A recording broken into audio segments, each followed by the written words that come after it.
नमस्कार दोस्तों, स्वागत है आप सभी का क्रीसेंट एजुकेशन क्लासेस में। गुड मॉर्निंग सभी को। आशा करते हैं सभी लोग स्वस्थ होंगे और अच्छी तैयारी कर रहे होंगे।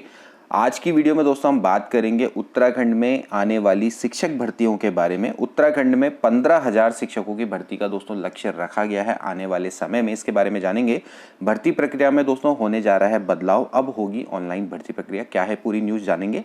इसके अलावा वैकल्पिक व्यवस्था में शिक्षकों की भर्ती हो सकती है आगे। अब इसमें कितना हद तक ये सही है इसके बारे में आप ही बताएं।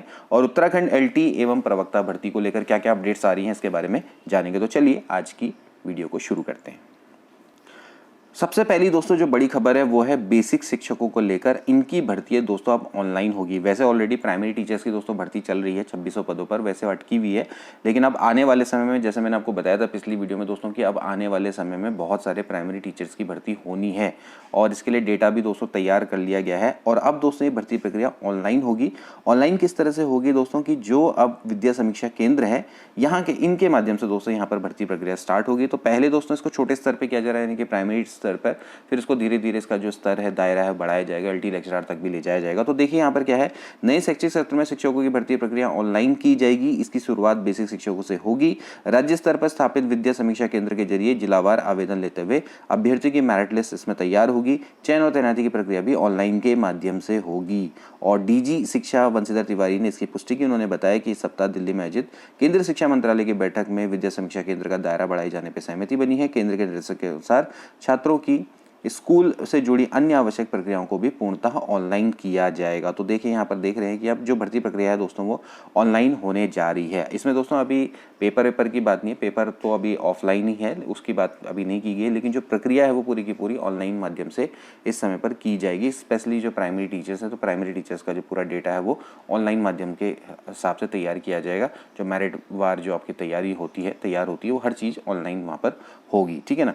इसके अलावा देखिए, जैसे मैंने आपको ऑलरेडी बताया था कि 4 साल में शिक्षा विभाग ने प्रोजेक्ट किया है। सचिवालय में भी, कैबिनेट में भी बैठक हुई इस संदर्भ में, और इसमें उन्होंने बताया है कि शिक्षा विभाग अब आने वाले समय में बहुत से टीचर्स की दोस्तों भर्ती करने जा रहा है। तो देखिए 4 साल में 15,000 नौकरियों का दोस्तों यहाँ पर लक्ष्य रखा गया है आने वाले समय में। और आपको 2023-24 में ही दोस्तों बहुत सारी भर्तियाँ देखने को मिलेंगी। तो यहाँ पर देखिए शिक्षा विभाग ने 4 साल में 15,000 नौकरियाँ देने का लक्ष्य रखा है।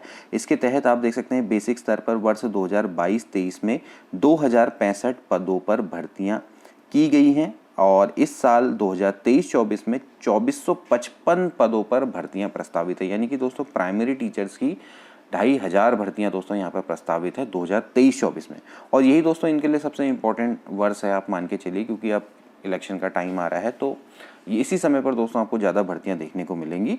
और इसके बाद फिर वर्ष 2024 से 27 तक 2,250 शिक्षक, और फिर इसमें फिर मिनिस्ट्रियल पदों को भी भरा जाना है। जैसे कि इसमें कनिष्ठ सहायक आते हैं, जो स्थापना के आपके जो कर्मचारी होते हैं, कनिष्ठ सहायक की पोस्ट आएगी, तो वहाँ पर आपके 3,538 मिनिस्ट्रियल कर्मचारी भी भरे जाएंगे। तो इसके अलावा एडमिशन प्रक्रिया भी ऑनलाइन होगी। तो ये सारा का सारा दोस्तों इन्होंने ऑनलाइन बनाना है। तो आप देख सकते हैं कि इस मौका जो है वो इस समय पर 2023-24 के दौरान निकल के आ रहा है। ये तो खाली अभी प्राइमरी टीचर्स का डेटा है। आगे जाके आपको एलटी और लेक्चरर में भी दोस्तों बहुत सारी भर्तियाँ देखने को मिलेंगी। इसके अलावा दोस्तों इससे जुड़ी हुई एक और न्यूज़ है जो कि थोड़ा सा शॉकिंग सी भी है, और लेकिन कहीं ना कहीं दोस्तों ये जो न्यूज़ है ये वो इस तरह से है कि आगे जो भर्ती प्रक्रिया है, एक तरफ से यहाँ भर्ती प्रक्रिया को स्टार्ट करने की बात की जा रही है, वहीं से एक तरह से भर्ती प्रक्रिया को थोड़ा सा यहाँ पर विराम देने की भी कवायद चल रही है। शिक्षा विभाग के तो अजब गजब कारनामे रहते हैं। तो विद्यालय को मिलेंगे 4,000 शिक्षक, लेकिन दोस्तों ये वैकल्पिक व्यवस्था के अंतर्गत रखने की बात करें। अब वैकल्पिक व्यवस्था के अंतर्गत ये किस तरह से शिक्षक रखे जाएंगे, इस पर सवाल उठता है। अब ये क्या केंद्र विद्यालय की तर्ज पर रखेंगे वैकल्पिक व्यवस्था, तब तो ठीक है। कहीं इस तरह से फिर गेस्ट टीचर को अगर इसमें भर्ती प्रक्रिया में शामिल कर दिया गया तो फिर दिक्कत हो जाएगी। तो मेरे हिसाब से जो वैकल्पिक व्यवस्था यहाँ पर होनी चाहिए तो उसी तरह से होनी चाहिए जैसे कि केंद्रीय विद्यालय में होती है, कि अगर कोई टीचर है, अगर वो जाता है, जैसे स्पेशली महिलाएं होती है मैटरनिटी लीव पर जाती हैं या फिर चाइल्ड केयर लीव पर जाती हैं, तो उस दौरान तक कोई टीचर को रखा जाए, बस उसके बाद जैसे वो वापस आए तो फिर उसको वापस उसकी छुट्टी कर दी जाए, तो वही सबसे बेटर रहता है। तो विद्यालय को मिलेंगे 4000 शिक्षक, यही दोस्तों यहाँ पर बात हो रही है। प्रदेश में शिक्षकों के पदों बड़ी संख्या में रिक्त होने से राजकीय माध्यमिक विद्यालयों में पठन पाठन प्रभावित हो रहा है। सीधी भर्ती में लगने वाले समय को देखते हुए सरकार अब प्रधानाचार्य प्रधानाध्यापकों की वैकल्पिक व्यवस्था के अंतर्गत शिक्षकों को तैनाती का अधिकार देने जा रही है। ऐसे लगभग 4000 शिक्षकों की तैनाती की जाएगी। शिक्षा विभाग में इस संबंध में प्रस्ताव भी तैयार किया जा रहा है और इसे शीघ्र कैबिनेट के समक्ष रखा जाएगा।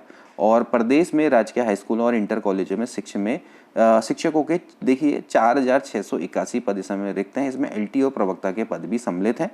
और शिक्षकों के रिक्त पदों में देखिए अधिक संख्या में कौन कौन से पद हैं, विज्ञान के हैं, गणित के हैं, अंग्रेजी के हैं, भूगोल भी है। तो बहुत सारे ऐसे पद हैं दोस्तों इस समय पे जो खाली चल रहे हैं। अब होता क्या है कि जो इसमें बच्चों की देखभाल के लिए जो कभी कभार क्या होता है कि जो शिक्षक हैं वो बहुत लंबा लंबा अवकाश ले लेते हैं, ठीक है ना। अब तो जो एकल शिक्षक हैं, मतलब कहने का मतलब है कि कोई पिता है, मतलब एकल पुरुष है और उसकी कोई संतान है, तो उसके लिए उसको भी अब अवकाश अनुमन्य हो गया, चाइल्ड के लीव अनुमन्य हो गई है, ठीक है ना। तो आने वाले समय में ऐसे जो अवकाश है उनकी संख्या बढ़ेगी, मतलब कि कई सारे जो टीचर्स हैं वो जाएंगे, ठीक। तो उस समस्या को देखते हुए तो यहाँ पर ये वैकल्पिक शिक्षकों की व्यवस्था रखने का यहाँ पर मेरे हिसाब से प्रस्ताव बनाया जा रहा है। लेकिन ये मेरे हिसाब से गेस्ट टीचर नहीं होगा, ये उसी टाइप के टीचर होंगे जैसे कि जो आपके केंद्रीय विद्यालय में रखे जाते हैं, ठीक है ना। तो इसके साथ ही बच्चों की देखभाल के लिए लंबा अवकाश लेने से भी विद्यालयों में शिक्षकों की कमी होती जा रही है, ठीक है ना। अब इसमें जो ये भरे जाएंगे शिक्षक, ये जो भी शिक्षक होंगे उसकी जो मेरे हिसाब से पूरी की पूरी पावर होगी उसको भरने की, वो प्रधानाचार्य को होगी। तो स्थायी शिक्षकों की भर्ती में लंबा समय लगता है, इसके देखकर अब वैकल्पिक व्यवस्था के अंतर्गत शीघ्र शिक्षकों की तैनाती करने पर मंथन हो रहा है। और माध्यमिक विद्यालयों में वैकल्पिक व्यवस्था में अस्थायी शिक्षकों की तैनाती का अधिकार प्रधानाचार्य और प्रधानाध्यापकों को दिया जाएगा। तो आप साफ साफ देख सकते हैं कि जो माध्यमिक विद्यालय हैं, यानी कि जहाँ पर आपके एलटी हैं, प्रवक्ता हैं, ठीक है ना, तो वहाँ पर क्या होगा कि जो अस्थायी शिक्षकों को जो रखा जाएगा तो उनको प्रधानाचार्य, वहाँ के जो प्रिंसिपल होंगे या कोई हेडमास्टर होंगे, वो आपके क्या करेंगे, इनको भरेंगे, ठीक है ना। तो शिक्षकों की तैनाती के लिए प्रत्येक ब्लॉक में ब्लॉक शिक्षा अधिकारियों की अध्यक्षता में समिति गठित की जाएगी और यह समिति शिक्षकों के रिक्त पदों के लिए प्राप्त आवेदनों के आधार पर विषयवार पूल तैयार करेगी। तो यहाँ पर दोस्तों फिलहाल अभी ये चल रहा है। अब एक प्रस्ताव इनका ये बन रहा है कि 4000 शिक्षकों की कमी को पूरा करा जाए, क्योंकि सीधी भर्ती में समय लगता है। दूसरा प्रस्ताव इनका ये है कि भैया 2023-24 में इन्होंने क्या करना है, बम्पर पोस्ट निकालनी है एलटीओ प्रवक्ता की, ठीक है। तो आप इसको ये कह सकते हैं कि अगर 2023-24 में मान लेते पोस्ट निकलती है कि तब तक के लिए काम चलाओ व्यवस्था के अंतर्गत शिक्षकों को रखा जाएगा। हालांकि ये गेस्ट टीचर नहीं होंगे, ये ऐसे टीचर होंगे कि जिनको तभी रखा जाएगा जब आपके शिक्षक अभी फ़िलहाल नहीं है, तो फिर उसके बाद जैसे ही नए शिक्षक आएंगे तो फिर वहाँ पर उनको वहाँ से हटा दिया जाएगा। अब उनको समायोजित नहीं किया जाएगा गेस्ट टीचरों की तरह, जैसे गेस्ट टीचरों को अभी रखा गया था पहले, तो फिर उसके बाद अब उनको जैसे निकाला जा रहा है, लेकिन उनको दूसरी जगह पे समायोजित किया जा रहा है। तो मेरे हिसाब से इनका समायोजन नहीं होगा, वैकल्पिक व्यवस्था में रखेंगे, जहाँ तक मेरा मानना है। अब इसमें अगर गेस्ट टीचर ही रखते हैं तो फिर तो बड़ी दिक्कत वाली बात हो जाएगी, क्योंकि एक तरफ आप सीधी भर्ती चला रहे हो, दूसरी तरफ आप गेस्ट टीचर रख रहे हो, तो इससे अन्याय है जो सीधी भर्ती में तैयारी करें उन छात्रों के लिए भी और जो बेचारे गेस्ट टीचर लगेंगे उनके लिए भी, क्योंकि उनके भी करियर के संग आप एक तरह से खेल रहे हैं। तो इससे बढ़िया है कि सीधी भर्ती प्रक्रिया को ही टाइम टू टाइम पूरा किया जाए। और अगर आपने रखना ही है तो वैकल्पिक व्यवस्था में फिर ऐसे ही साफ साफ कॉन्ट्रैक्ट देके टीचर्स को रखा जाए, उनको साफ साफ बोला जाए कि भैया अगर नए टीचर्स आएंगे तो फिर हम आपको कहीं समायोजित नहीं करेंगे, या आपकी रिस्क है, आप करना चाहते हैं तो आप इतना करिए, उसके बाद फिर आप दावा नहीं करेंगे कि भैया हमें कहीं और समायोजित करो या फिर हमको परमानेंट करो, ठीक। तो ये यहाँ पर फिलहाल है। तो अभी फिलहाल आप दोस्तों 2023-24 में आप बहुत बड़े लंबे आपको देखने को मिलेगा, इस सेशन में बहुत बढ़िया भर्तियाँ आपको देखने को मिलेंगी। प्रवक्ता और एलटी का भी दोस्तों अब अध्याचन बन रहे हैं, तैयार हो रहे हैं, जल्दी ही शिक्षा विभाग के द्वारा इनको भेजा जाएगा दोबारा नए सिरे से दोस्तों। ये जितने भी प्रस्ताव है तैयार हो रहे हैं और इसको जल्दी शासन में भेजा जाएगा। शासन इसको जल्दी ही यूकेपीएससी, यूकेट्रिपलएससी जो भी एग्ज़ाम को कंडक्ट करवाएगा, हालांकि प्रवक्ता के तो यूकेपीएससी करवाएगा, अभी एलटी का जो एग्ज़ाम है वो किसको जाएगा वो देखना रहेगा। तो दोस्तों आज की वीडियो के लिए इतना ही, मिलते हैं अगली वीडियो में, गुड बाय।